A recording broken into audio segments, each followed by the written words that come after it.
السلام علیکم ورحمۃ اللہ وبرکاتہ۔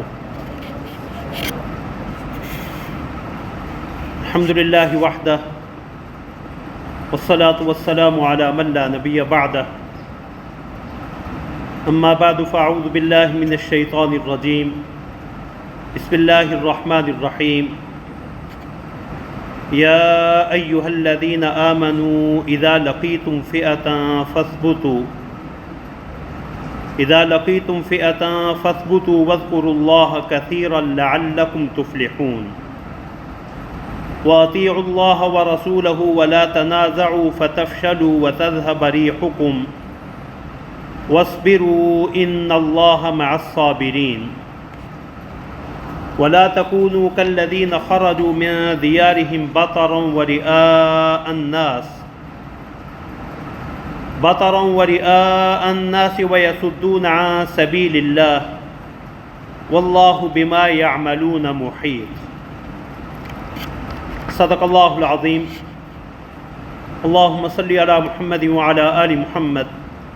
كما صليت على إبراهيم وعلى آل إبراهيم إنك حميد مجيد۔ اللهم بارك على محمد وعلى آل محمد كما باركت على إبراهيم وعلى آل إبراهيم إنك حميد مجيد۔ سبحانك لا علم لنا إلا ما علمتنا إنك أنت العليم الحكيم۔ رب اشرح لي صدري ويسر لي أمري واحلل عقدة من لساني يفقهوا قولي۔ اللهم انفعنا بما علمتنا وعلمنا ما ينفعنا وزدنا علما۔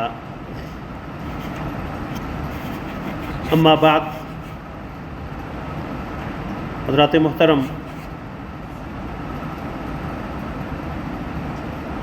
جیسا کہ آپ سب حضرات جانتے ہیں کہ بھارت نے ہمارے ملک عزیز پاکستان پہ انتہائی بزدلانہ حملہ کیا ہے، اور اس وقت ہم حالت جنگ میں ہیں۔ وطن کے دفاع کی شریعت اسلامیہ میں کیا اہمیت ہے، اور حالت جنگ میں قرآن کریم ہمیں کیا ہدایات دیتا ہے، اسی مناسبت سے سورہ انفال کی 3 آیات مبارکہ آیت نمبر 45 تا 47 تلاوت کی ہیں۔ تو آج کی اس نشست میں انشاءاللہ انہی آیات مبارکہ کی روشنی میں دفاع وطن کی اہمیت و فضیلت اور حالت جنگ میں ہماری ذمہ داریاں کیا ہیں، اس کے حوالے سے گفتگو کا ارادہ ہے۔ دعا فرمائے اللہ رب العزت مجھے حق بات احسن پیرائی میں کہنے کی توفیق عطا فرمائیں۔ اللہ رب العزت ہمیں عمل کی توفیق عطا فرمائیں۔ اللہ ہمارے ملک عزیز کی حفاظت فرمائیں۔ اللہ اس کی نظریاتی اور جغرافیائی سرحدوں کا حامی و ناصر ہو۔ رسول اللہ صلی اللہ علیہ وسلم نے وطن کے دفاع کے لیے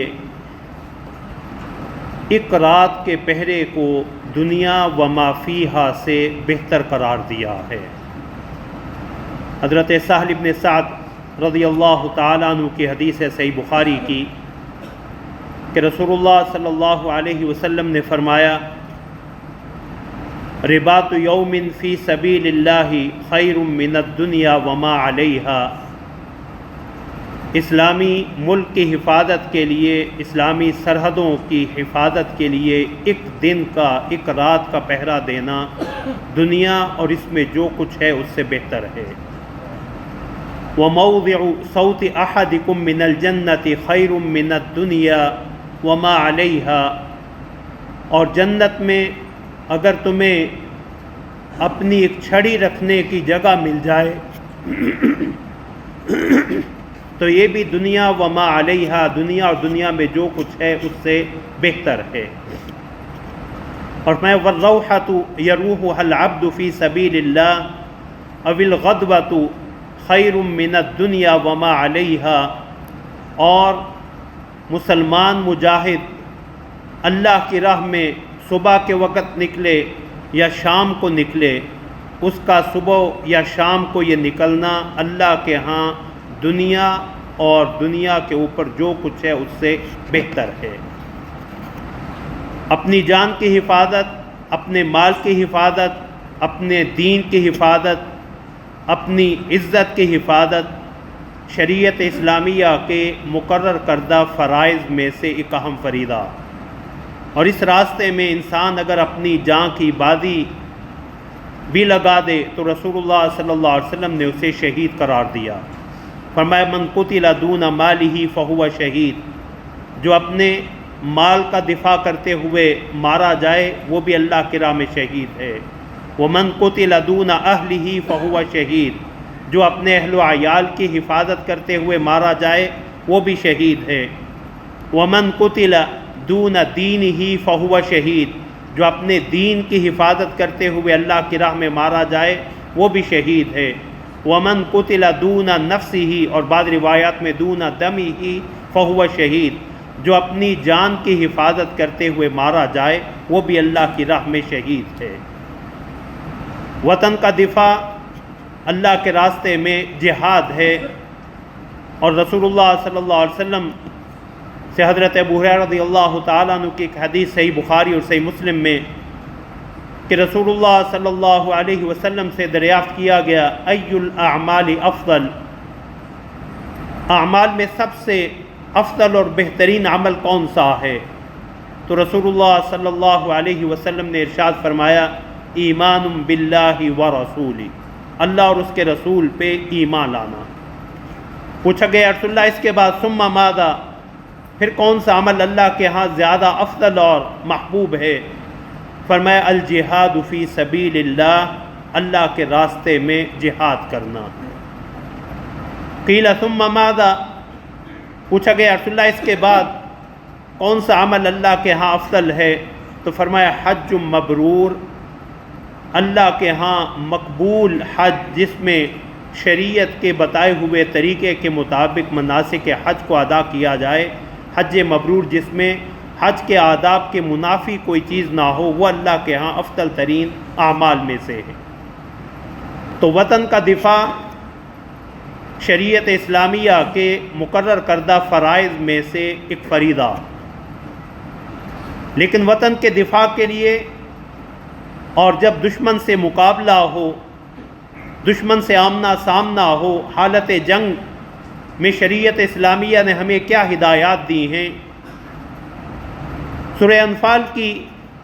ان تلاوت کردہ آیات مبارکہ میں اللہ رب العزت نے 6 اہم ہدایات یا اسلام کے جنگی قوانین اور دفعات میں سے 6 جنگی قوانین اور دفعات کا بیان کیا۔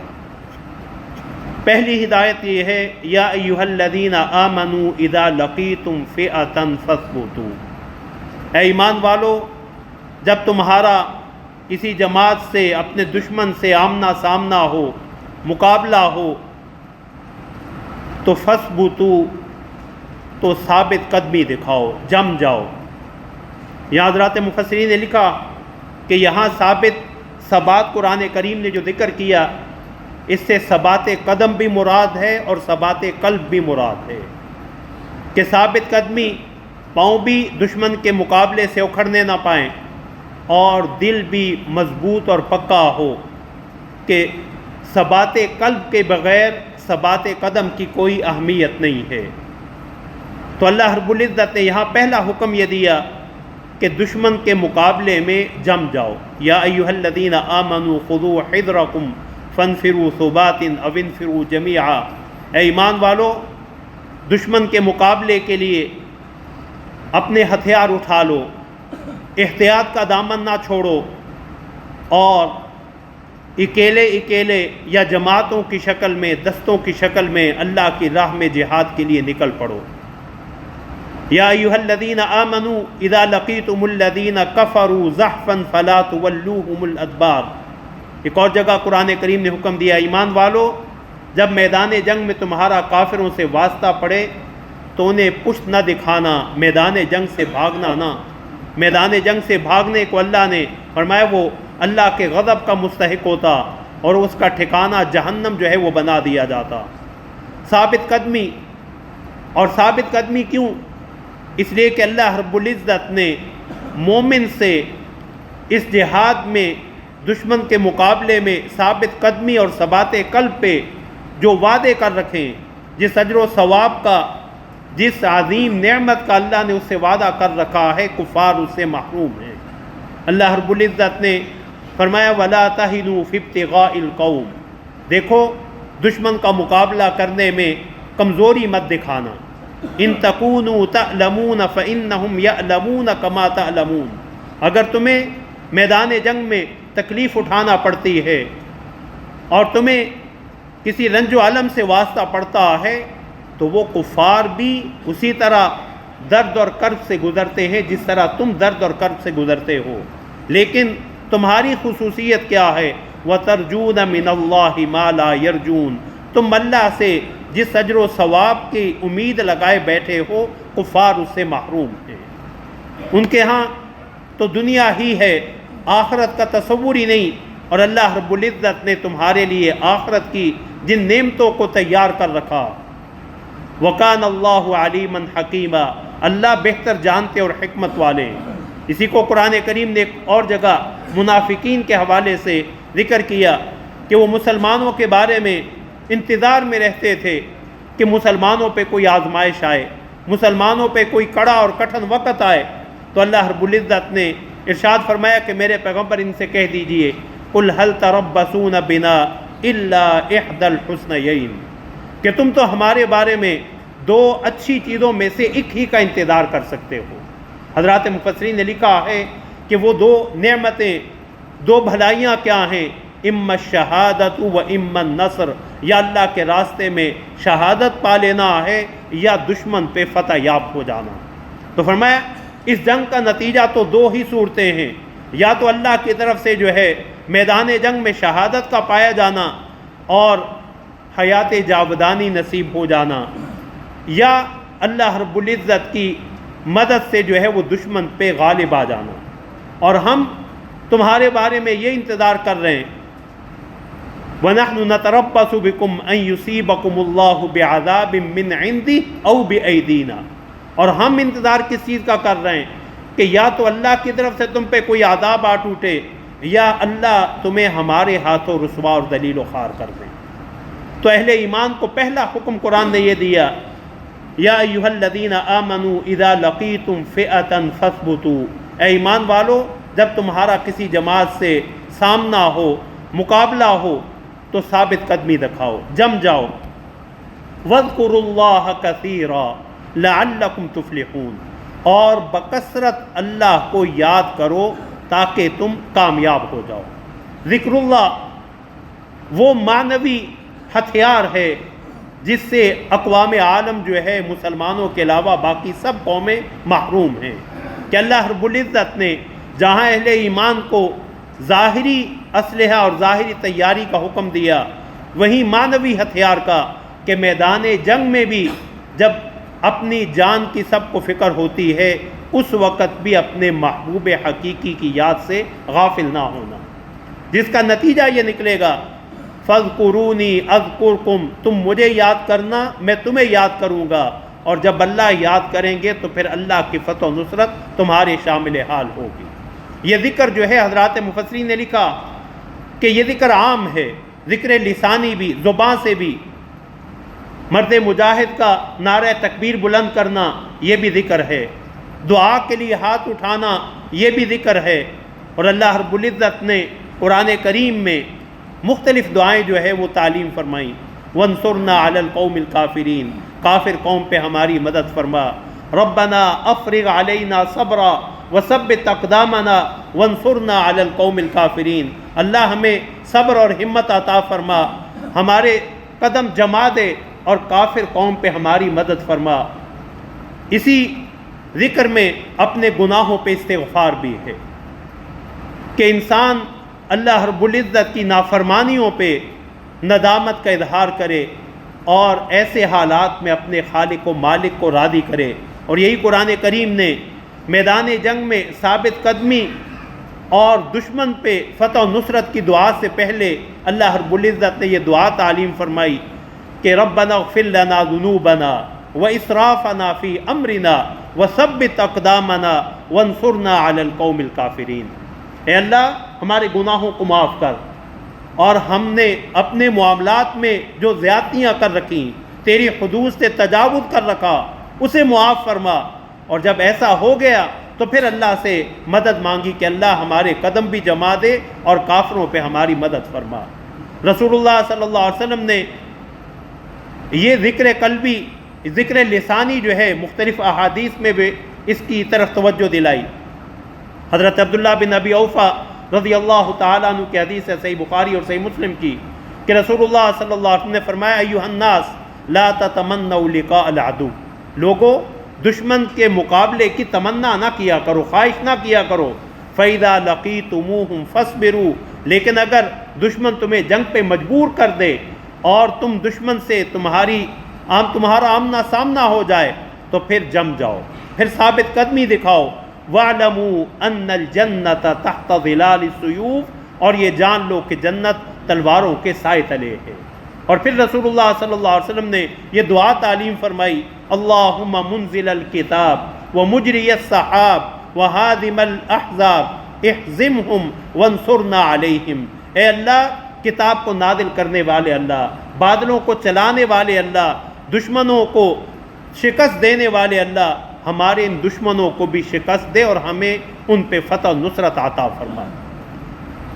غزوہ خندق میں مسند احمد کی روایت ہے کہ حضرات صحابہ نے رسول اللہ صلی اللہ علیہ وسلم سے پوچھا، یا رسول اللہ اب تو حالت یہ ہے کہ بلغت القلوب الحناجر، کلیجے منہ کو آ رہے ہیں، حل من شیء نقول، آپ کوئی چیز ہی فرما دیں جو ہم پڑھتے رہیں۔ فرمایا تم کہو اللہم استر عوراتنا وآمن روآتنا، یا اللہ ہماری کمزوریوں پہ پردہ ڈال اور ہمارے خوف کو امن میں تبدیل فرما دے۔ اللہ رب العزت نے حضرات صحابہ کی یہ دعا جو ہے اور یہ وظیفہ قرآن میں ذکر کیا، جو حضرت ابراہیم علیہ السلام کا بھی وظیفہ جب انہیں آگ میں ڈالا گیا کہ الذین قال لهم الناس ان الناس جمعوا لكم فاخشوهم، کہ جب ان اہل ایمان سے کہا گیا کہ لوگ اکٹھے ہو کے تمہارے خلاف حملہ آور ہونے کے لیے تیار ہیں تو ان سے ڈرو، تو یہ ڈر کی بجائے فزادہم ایمانا، ان کے ایمان میں اضافے کا سبب بنا۔ وقالوا حسبنا اللہ ونعم الوکیل، اور ان کی زبان پہ یہ کلمات آ گئے، ہمارا اللہ ہمیں کافی ہے اور وہ بہترین کارساز ہے۔ رسول اللہ صلی اللہ علیہ وسلم نے دشمن کے لیے جو دعائیں تعلیم فرمائی ان میں اللہم انا نجعلک فی نحورہم ونعوذ بک من شرورہم، اے اللہ ہم ان کے مقابلے میں تجھے ہی پیش کر رہے ہیں، تجھے ہی تیری ہی مدد سے ان کے سامنے آ رہے ہیں اور ان کے شر سے ہم تیری ہی پناہ میں آ رہے ہیں۔ تو ذکر لسانی لیکن اس کے ساتھ ساتھ ذکر قلبی بھی، اور وہ توکل ہے، اللہ پہ بھروسہ ہے، اللہ رب العزت کی مدد کا یقین ہے، اور ذکر میں اس اللہ کے ساتھ تعلق کو مضبوط کرنا ہے جو سب سے غالب اور زوراور ہے۔ واللہ غالب علی امرہ ولکن اکثر الناس لا یعلمون، ذکر میں اس اللہ کے ساتھ تعلق کو مضبوط کرنا ہے جو اپنے تمام فیصلوں پہ غالب ہے، لیکن لوگوں کی اکثریت اس سے آگاہ نہیں ہے۔ ذکر میں اللہ رب العزت کے ساتھ تعلق کو مضبوط کرنا ہے کہ حقیقی مدد جو ہے وہ اسی ہی کی طرف سے مل سکتی ہے جس نے اہل ایمان کی مدد کا وعدہ کیا، وَكَانَ حَقًّا عَلَيْنَا نَصْرُ الْمُؤْمِنِينَ۔ اور اللہ کے ذکر میں، حالت جنگ میں اللہ کے ذکر میں اس چیز کی طرف اشارہ ہے کہ مومن کا جنگ میں، میدان جنگ میں آنے کا مقصود بھی اللہ رب العزت کے دین کی سربلندی ہے۔ تو یا ایھا الذین آمنوا اذا لقیتم فئۃ فاثبتوا، اے ایمان والو جب کسی لشکر سے، جماعت سے تمہارا سامنا ہو تو جم جاؤ۔ وَاذْكُرُوا اللَّهَ كَثِيرًا لَعَلَّكُمْ تُفْلِحُونَ، اور اللہ کو بکثرت یاد کرو تاکہ تم کامیاب ہو سکو۔ وَأَطِيعُوا اللَّهَ وَرَسُولَهُ، تیسرا قانون، تیسری ہدایت کہ اللہ اور اللہ کے رسول کی اطاعت کا دامن نہ چھوڑنا۔ ہمہ وقت اللہ اور اللہ کے رسول کی اطاعت کرتے رہنا، اللہ اور اللہ کے رسول کی اطاعت سے فتح و نصرت کے دروازے کھلتے ہیں، اور اللہ کی معصیت اور نافرمانی سے جو ہے اللہ کی ناراضگی اور انسانوں کی ذلت اور رسوائی کے دروازے کھولتے ہیں۔ رسول اللہ صلی اللہ علیہ وسلم نے حضرت معاذ بن جبل رضی اللہ تعالیٰ عنہ کی ایک طویل حدیث میں ایک نصیحت فرمائی، تو اس میں انہی نصیحتوں میں فرمایا ایاک والمعصیہ، دیکھو اللہ کی نافرمانی سے بچتے رہنا، ان بالمعصیۃ حل سخط اللہ، اللہ کی نافرمانی سے اللہ کی ناراضگی اترتی۔ تو واطیعوا اللہ ورسولہ، اللہ اور اس کے رسول کی اطاعت کرنا۔ حضرات مفسرین نے لکھا کہ اسی میں اللہ اور اللہ کے رسول کی اطاعت میں کہ جو اس وقت اسلامی قیادت ہو اس کی اطاعت بھی، کیونکہ اللہ رب العزت نے اولی الامر کی اطاعت کو بھی اللہ اور اللہ کے رسول کی اطاعت کے ساتھ قرآن کریم میں ذکر کیا، اور فرمایا اللہ اور اللہ کے رسول کی اطاعت ہی تمہارے باہمی اختلافات اور جھگڑوں کا حل ہے۔ اس لیے چوتھا قانون اللہ نے فرمایا وَلَا تَنَازَعُوا فَتَفْشَلُوا وَتَذْهَبَ رِيحُكُمْ، دیکھنا باہم جھگڑوں میں نہ پڑنا، دشمن تم پہ حملہ آور ہو اور تم اپنے اختلافات کو لے کے بیٹھے ہو، اپنے سیاسی اختلافات کو، اپنے مسلکی اختلافات کو، اپنے صوبائی اختلافات کو، فرمایا دیکھنا اگر تمہاری صفوں میں اتحاد نہ ہوا فَتَفْشَلُوا وَتَذْهَبَ رِيحُكُمْ، دو نتیجے اللہ نے بتلائے، ایک تو تم خود کمزور پڑ جاؤ گے، اور دوسرا دشمن کی نگاہوں میں تم حقیر ہو جاؤ گے، تمہاری ہوا اکھڑ جائے گی، اس لیے کہ تمہارا باہمی اتفاق و اتحاد ہی، یہ تمہارا یک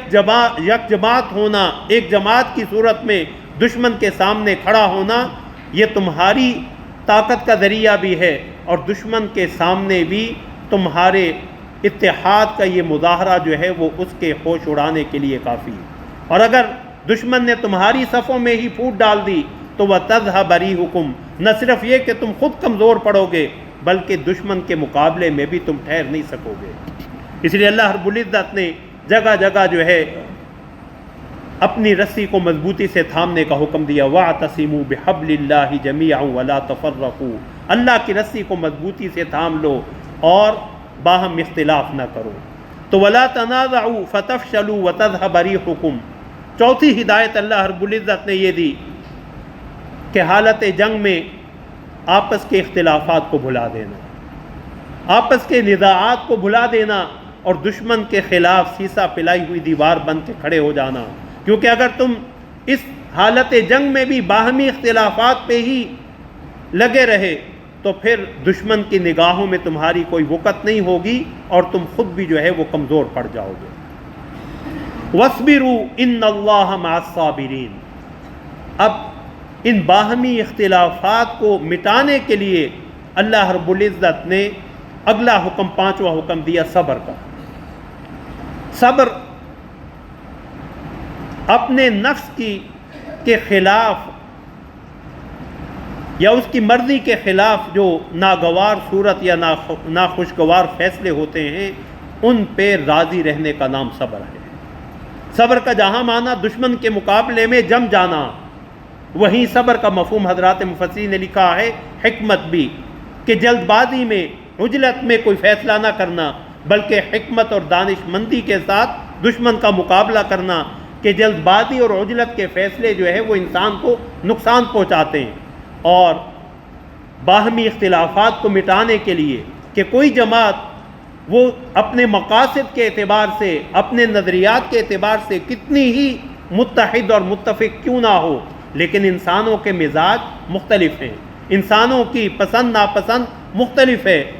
اور انسانوں کی آراء بھی مختلف ہیں۔ اختلاف رائے کا پیدا ہونا یہ مذموم نہیں ہے، اپنی رائے کا اظہار کر دینا یہ بھی شریعت کی روح سے جائز ہے، لیکن اپنی رائے پہ اڑ جانا، جم جانا اور اس کی بنا پہ جو ہے مسلمانوں کی صفوں میں پھوٹ ڈالنا، شریعت نے اس سے روکا۔ ہمیں وَاصْبِرُوا، اپنی رائے کے خلاف بھی اگر کوئی چیز پیش آ جائے تو پھر بھی اسے برداشت کرنا۔ یہی مفہوم صبر کا رسول اللہ صلی اللہ علیہ وسلم نے مسند احمد کی حدیث میں حضرت عبداللہ بن عباس رضی اللہ تعالی عنہ کو نصیحت فرماتے ہوئے ارشاد فرمایا، وَاعْلَمْ ان فی الصبر علی ما تکرہ اجرا کثیرا، یاد رکھو جو چیز تمہیں ناپسند ہے، جو فیصلہ تمہیں ناپسند ہے، اس کے خلاف بھی اجتماعی فیصلے کو مد نظر رکھتے ہوئے، اجتماعیت کو برقرار رکھنے کے لیے اگر تم اس فیصلے کو قبول کر لو تو اللہ نے اس میں بہت زیادہ خیر رکھی۔ میں وَعْلَمْ أَنَّ الصَّبْرَ مَعَ أَنَّ النَّصْرَ مَعَ الصَّبْرِ، اور یہ یاد رکھو کہ اللہ کی مدد جو ہے وہ صبر کے ساتھ ہی آتی۔ وَأَنَّ الْفَرَجَ مَعَ الْكَرْبِ، اللہ نے وسعت اور کشادگی آزمائش اور مصیبت کے ساتھ رکھی ہے۔ وَأَنَّ مَعَ الْعُسْرِ يُسْرًا، اللہ نے جو ہے وہ تنگی کے ساتھ آسانی کو رکھا۔ تو وَاصْبِرُوا، صبر سے کام لو، خلاف طبع کوئی فیصلہ ہو جائے۔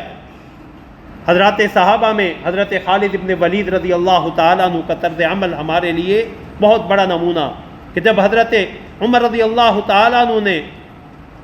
اپنی حکمت اور بصیرت کی بنا پہ حضرت خالد ابن ولید کو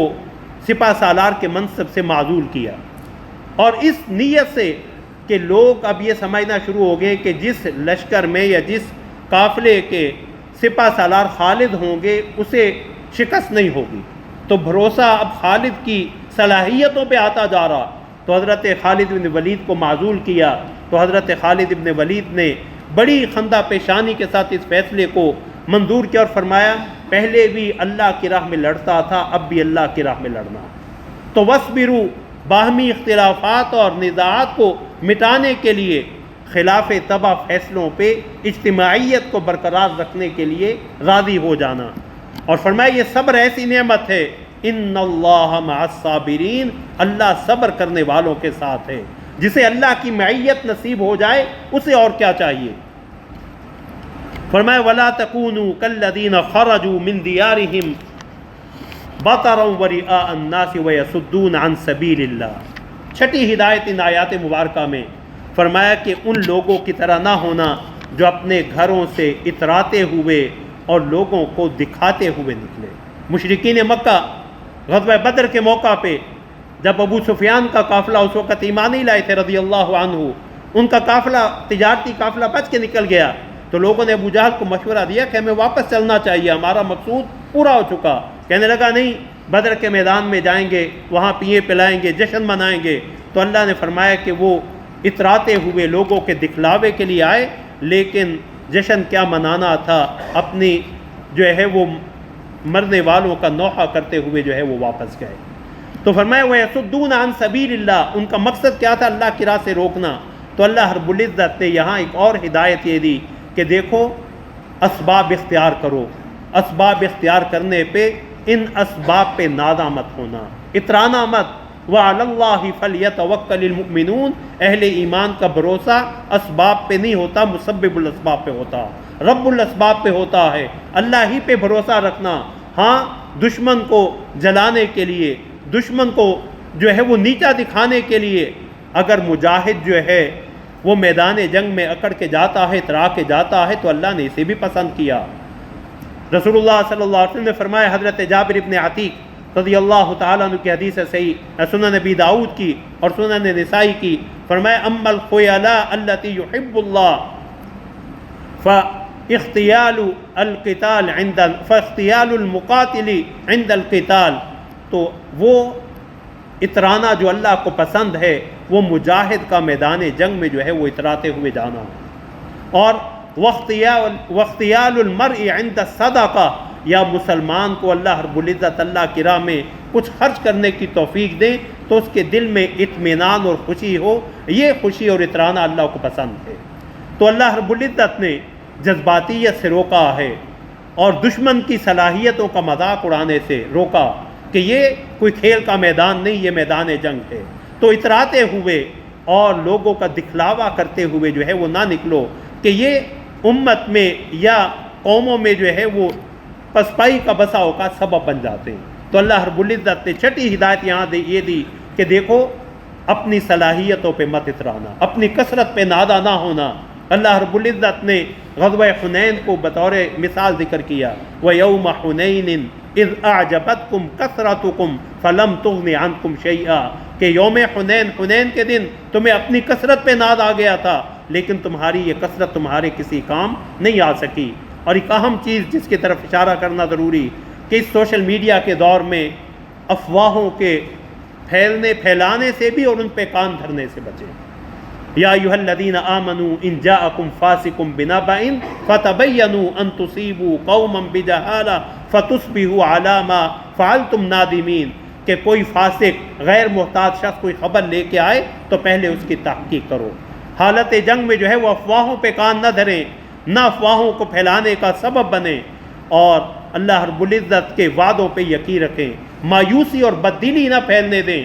ثبات قلب ضروری۔ اللہ رب العزت نے غزوہ احزاب کے موقع پہ منافقین کا موقف بھی، ان کا طرز عمل بھی ذکر کیا کہ منافق کہتے تھے کہ ما وعدنا اللہ ورسولہ الا غرورا، کہ ہم سے تو اللہ اور اللہ کے رسول نے جو وعدے کیے تھے وہ تو سارے دھوکہ ثابت ہوئے۔ اور اہل ایمان کیا کہتے تھے؟ وَلَمَّا رَأَى الْمُؤْمِنُونَ الْأَحْزَابَ قَالُوا هَذَا مَا وَعَدَنَا اللَّهُ وَرَسُولُهُ وَصَدَقَ اللَّهُ وَرَسُولُهُ، کہ اللہ رب العزت